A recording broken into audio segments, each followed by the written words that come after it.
میں اس حوالے سے آپ کو خوشخبری دینا چاہ رہا ہوں کہ کل JUI سمیت تمام مذہبی قوتوں کا جو احتجاج تھا وہ رنگ لایا. رب کریم نے کرم فرمایا اور حکومت گھٹنے ٹیکنے پر مجبور ہو گئی ہے. لیکن چند حقائق آپ کی خدمت میں رکھنے لگا ہوں.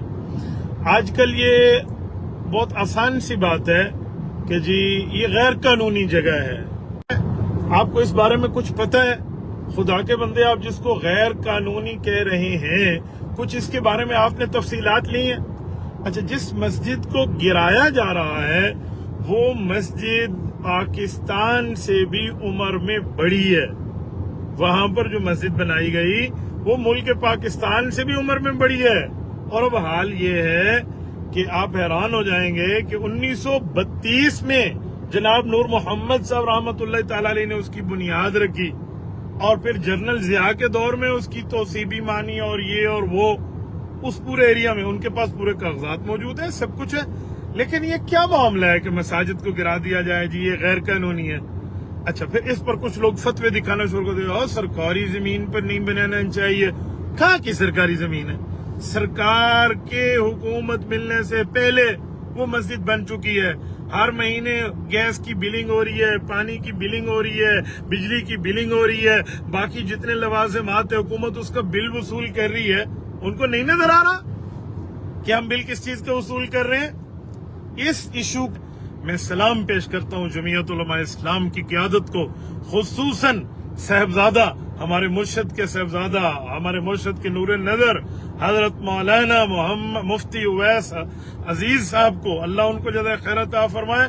مولانا مفتی اویس عزیز ہزاروی صاحب نے کل جس جرت مندانہ کام کا بیڑا اٹھایا، یقین مانیے ہمارے شیخ مکرم، ان کے والد مکرم حضرت پیر عزیز الرحمن ہزاروی نور اللہ مرکزہ کا قبر مبارک میں جو خوشی کا معاملہ ہوگا تو اس کی کوئی انتہا نہیں ہے. رحمان صاحب نے، بھائی زکریہ صاحب نے، اس طرح مولانا ابو بکر، ان کے تمام صاحبزادگان نے. میں یہاں سفر میں ان کو خراج تحسین پیش کرتا ہوں، سلام پیش کرتا ہوں کہ آپ نے بہت اچھا کام کیا. پھر قائد جمعیت دامت برکاتہم العالیہ حضرت مولانا فضل الرحمان حفظہ الرحمان من کل شر والشیطان، ہر شر اور شیطان سے مولانا کی اللہ حفاظت فرمائے. ان کے مشورے سے جرنیل جمعیت ہمارے بزرگ بابا جی حضرت مولانا عبد الغفور حیدری دامت برکاتہم العالیہ، یقین مانے آج کے سوشل میڈیا کا نوجوان حضرت حیدری دامت برکاتہم العالیہ کو نہیں جانتے کہ اس شخص کی قربانی کتنی ہے، اس کی قید و بند کتنی ہے، جس جرت کے ساتھ انہوں نے کام کیا. پھر حکومتی وزراء آئے ہیں رات بھی اور اب بھی، وہی جو کہتے تھے ہم فلاں کے نمائندہ ہیں. کیا جواب دیا یار مفتی اویس نے؟ انہوں نے کہا ہم اللہ کے رسول کے نمائندہ ہیں. ایسے نہیں ہے کہ کوئی اللہ کے رسول کا نمائندہ خود کو کہہ دے، یہ تو حدیث پاک ہے، العلماء ورثۃ الانبیاء. حضور پاک صلی اللہ علیہ وسلم نے علماء کو اپنا وارث قرار دیا ہے. تو یہ سارے حضرات نے محنت کی، جمعیت کے حضرات نے، باقی وہاں کے علماء نے، مذہبی جماعتوں نے، داڑھی ٹوپی پگڑی کے لوگ آئے اور حکومت گھٹنے ٹیکنے پر مجبور ہوئی اور یہ ڈیسیژن لیا کہ جی ہم یہ مسجد دوبارہ تعمیر کر کے دیں گے. راتوں رات تم نے اتنی پھرتی دکھائی کہ مسجد گرا دی، ملیا میٹ کر دیا، اور اس کے اوپر آپ نے پودے لگا دیے اور پتہ ہی کوئی نہیں ہے کہ کیا ہے. لیکن ان ظالموں نے نہیں دیکھا وہ اللہ کے قرآن کریم کو کہ اوراق وہاں پر مسجد میں شہید ہوئے موجود ہیں.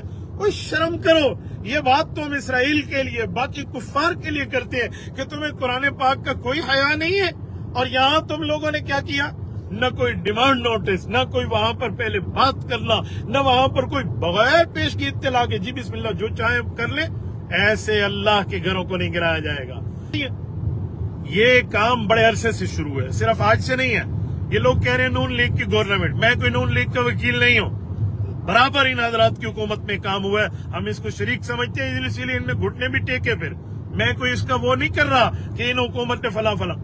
یہ پچھلے دور میں بھی ہوا ہے. آپ کو توحید مسجد یاد نہیں ہے؟ اسلام آباد کی توحید مسجد عمرانی گورنمنٹ میں جو کام ہوا تھا وہ آپ کو یاد نہیں ہے؟ اس دور میں کیا ہوا تھا؟ اچھا، یہ جو مدینہ مسجد کا کام ہوا تھا، یہ جس پر وہ جسٹس صاحب بھی آ گئے تھے، چیف جسٹس، یہ اور وہ مدینہ مسجد ہماری کراچی والی، اس مساجد کے لیے جو ہوا تھا، یہ نہیں تھی عمرانی گورنمنٹ. یہ کیا معاملات نہیں تھے؟ تو ہر گورنمنٹ میں یہ چلے ہیں، ہر معاملے میں یہ چلے ہیں. یہ سارے